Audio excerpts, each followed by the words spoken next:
just a reminder, no one prepared you for what you were going to go through. There was no way you could have been prepared. And you still handled it with grace. And you still did the best that you could.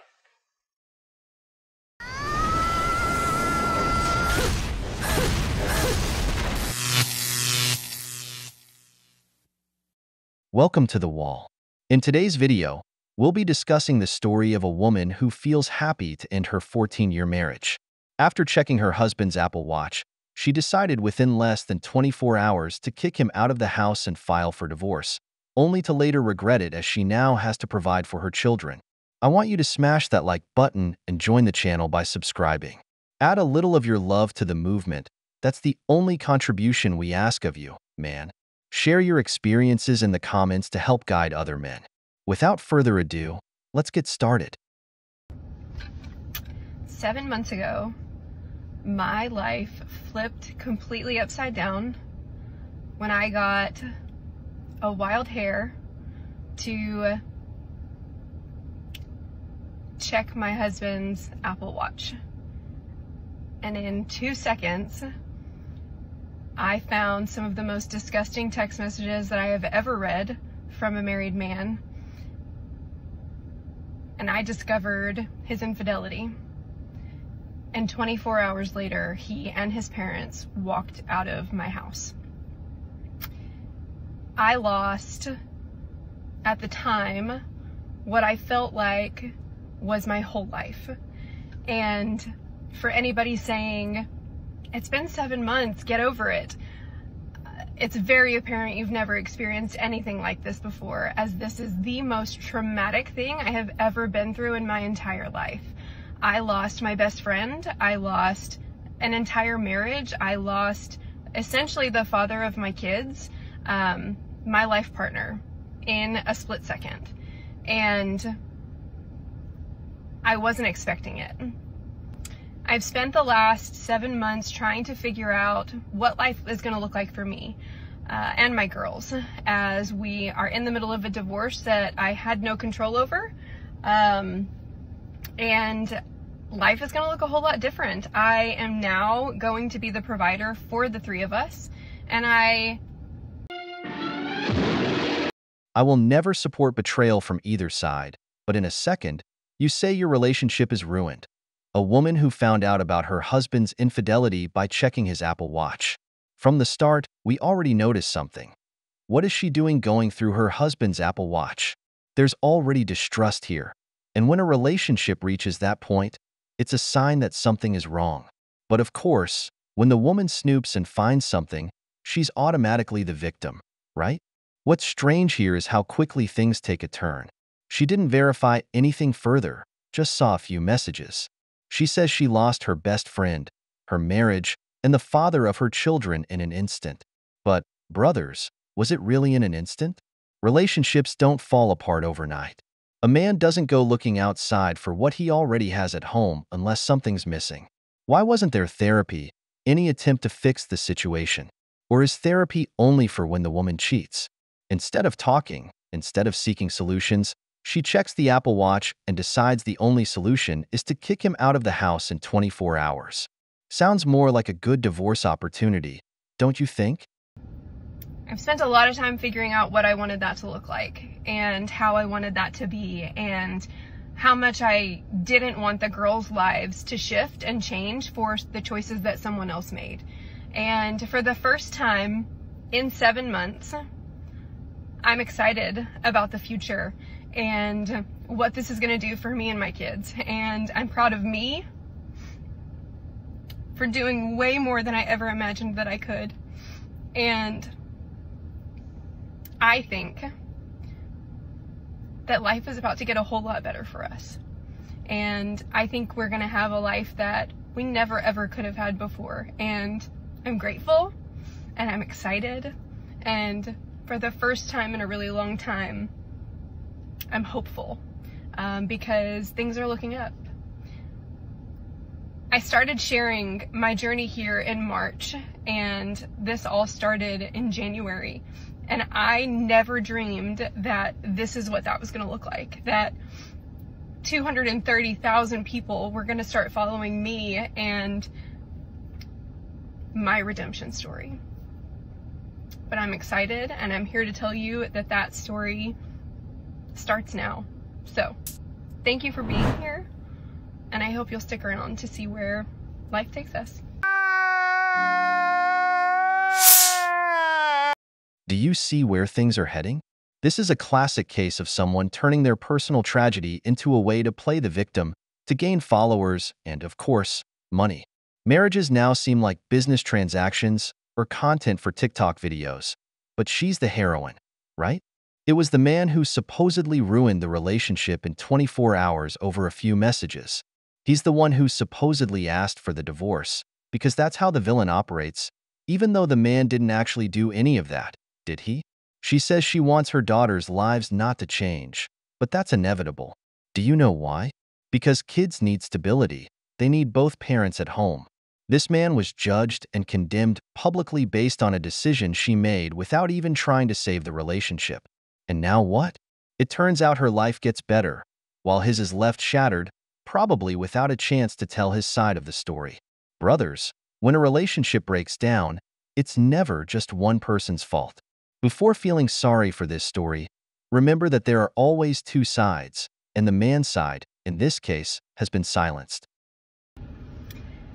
I find it so funny how people can tear your life apart, have a hand in tearing your life apart, and then they want to tell you how to live your life. I became a single mom this year and have had to navigate and figure out how I'm going to provide for my kids. I will be the primary provider for my kids. Child support does not cover what it should cover. I had to figure out what was going to work best for me and my kids. In my marriage, we chose for me to be a stay-at-home mom. Since day one, that was the life that we chose for us, so that I could be present for my kids all the time. There were sacrifices that were made financially and otherwise in order for me to do that for our children.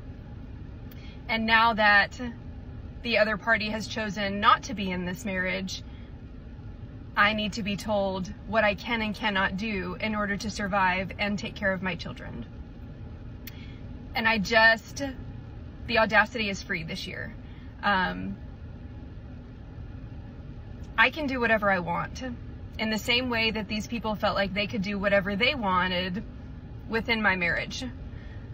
I think people need to stay in their own lane in the same way that they want everyone else to stay in their lane when they meddled in someone else's life. If I want to make money online, I can make money online, and I can be a caregiver for my children, and I can give us a life that we wouldn't have had before. That's my choice. And I don't think anybody else should be allowed to make any choices for me after they've chosen this for me in the first place. This is not the life that I signed up for. This is not the life I agreed upon. This is what has been given to me by other people. And now I get to live it however I choose. What? What the fuck? In short, you're blaming your husband for the life you're living now, when you're the one telling your problems to the whole world. At what point, after leaving someone, sharing an intimate life, and going through relationship issues, does it say that when it's over, you have to broadcast it to strangers on the internet? Every day, marriage seems to get worse.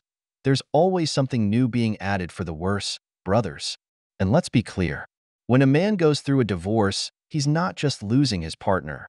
He's losing almost everything he's built. Here we have the perfect example of how a woman, after years in a marriage where they agreed she would stay home, decides the man no longer has a place in her life and takes control of everything. And the man? He's the one who ends up outside his own home, separated from his children, and of course, burdened with the financial responsibility of maintaining two households. Because even if child support doesn't cover everything, as she herself says, the man still has to keep paying month after month while his life falls apart.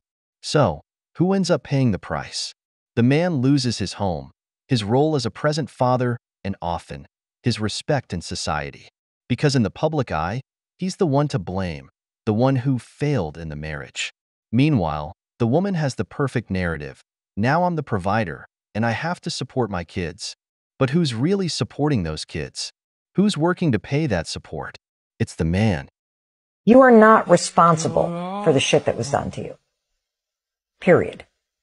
You survived it, which shows you're worth celebrating. But you are responsible for healing, for changing, and for who you become next. Today is mediation day, and I'm feeling anxious, unsettled, I think is the best way to describe it. I just have thoughts today because a year ago, there's photos and videos of us from, watching college football with friends and going out bowling and being affectionate in public and having fun. And if you had told me then that this is where we would be at in a year's time, I would have absolutely laughed in your face. I just would have. Because I never, ever imagined that this is where we would be. But today, we will sit in 2 separate rooms with attorneys and a mediator, and we will split up our entire life. The last 14 years of my life, the majority of my adult life. Everything will be split. And that's just really weird. Really weird. I'm hoping and praying today for a good outcome for my kids and for me. And I'll let you guys know how it goes.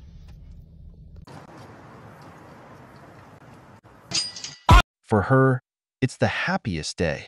For the man, it's the beginning of the same hell. And this is the part that hurts the most. The mediation. This is where everything you've worked for, everything you've built over the years, is put on the table and divided like simple objects with no emotional value. The last 14 years of your life, years of sacrifice, dedication, and building a home, now get reduced to a cold legal negotiation. Brothers, mediation in a divorce is the most unfair scenario for a man. While the woman's emotions are often validated and protected, the man is expected to be strong, to not show weakness, and to just accept reality. But what happens when that reality is that you're losing your home, the chance to see your children every day, and the fruits of all your years of hard work? It's easy to say, just divide everything. But what's being divided isn't just financial assets, it's your life. And the worst part is that a man has no room for error. If he shows any sign of frustration, if he dares to express anger or sadness, he's seen as problematic, as the bad guy in the divorce. Meanwhile, he's expected to accept the terms, pay child support, and move on without complaining. Because, brothers, that's how the system is designed. Everything is set up for the man to carry the heaviest burden, and if he doesn't, he's punished. The most shocking prenup I've ever seen, which was enforceable, had a provision that said that for every 10 pounds the wife gained in the marriage, she would lose $10,000 a month in alimony. He was very concerned that she was going to become less attractive and he was going to become more wealthy. So his solution to this was in the prenuptial agreement. He wanted a clause that said if they divorced, she was going to get like $70,000 a month for alimony. But for every 10 pounds she gained from the date of marriage, she would forfeit $10,000 a month worth of alimony. And it was designed to sort of create an incentive that she would remain thin. And that was enforceable, meaning they tried to challenge and set aside that provision. And the court said, this is a disgusting provision. I don't know why you married this person, but it's enforceable. It's a contract. The two of you signed it, and you had a right to sign it, and you agreed to these rules, and they may be ridiculous rules, but you agreed to them, and you have a right to do that. I think it's a kind of love. I think it's a form of love. Is it a form of love I'd be interested in? No, I think it's very shallow in some ways. There's something very honest about it. I mean, you can't argue with the fact that there's something very upfront about it. He was making very clear and putting in writing, here's the value you bring to this relationship. I consider your physical appearance vitally important to this relationship. And by the way, don't skip the other side of that equation. She was going to get $70,000 a month. That's a very impressive number. So I think she also understood there was a value to be attached to him as well. Is it something I would be interested in on either side of that equation? No. But do I have a right to say to someone that's not love? I don't think I have a right to say that to someone. I think that if this is an economy the two of you have agreed on, as a lawyer, see, my job as a lawyer is not to look, I don't look at it that way. I look at the engineering of it. So if I'm representing her in that transaction, all I could think is, okay, so we're going to want her baseline weight to be as high as possible. So I'm going to want her to have pennies in her pockets at the day we sign the prenup, because you'd have to establish a baseline, right? Because if you say gaining 10 pounds, you'd have to establish a baseline weight on the date of the marriage. So if I'm her, I want that to be as high as possible. So I'm going to be putting pennies in my pockets and eating as many cheeseburgers as I can before the weigh-in. Now, we're getting divorced. I'm going to be like a wrestler. I'm going to be in the sauna. I'm going to be sweating as much as I can. I'm going to take diuretics. I'm going to eat nothing but grilled vegetables for a week or two, I'm going to take off every ounce of clothing I can because I want to minimize my weight. This is why lawyers don't get invited to parties, because that's how we analyze problems. I didn't hear that and go, what is the nature of their coupling? I looked at it and I went, oh, I could play with that. I could, whoever I'm representing in that transaction, I could figure out a way to, kind of make that work. Cocaine is a hell of a drug. On the wedding day, only one person marries for love, and that's the man. The woman marries for a lifestyle, because it's the man who enters a contract where he can lose everything or end up like the guy in this story, being a slave to this woman, paying $70,000, as this lawyer explained. I'm sure that woman barely ate once a day just to lose that weight. The lawyer's right, they don't get invited to the celebrations. This man tried to set his own rules to avoid feeling completely stripped in case the marriage failed. However, what many don't see is that even with such an absurd agreement, the man is still at a disadvantage. The reality is, in most divorces, the man loses much more than the woman. The system is designed so that he's the one who has to pay. It doesn't matter how many prenuptial agreements there are or how many measures he tries to take to protect his assets, at the end of the day, the scales always tip against him. Because in a divorce, it's not just money or material things that get divided. Dreams, future plans, time with the kids, and often, the man's dignity are also split. We've reached the end of the video, but before we go, the questions are for you. Why is it always the man who loses more in a divorce? How is it fair that the man pays so much after sacrificing everything? If you enjoyed the video, make sure to give it a thumbs up, subscribe to the channel, and hit the notification bell. Your support means the world to us and motivates us to create more content. Stay tuned for the next exciting video from the wall.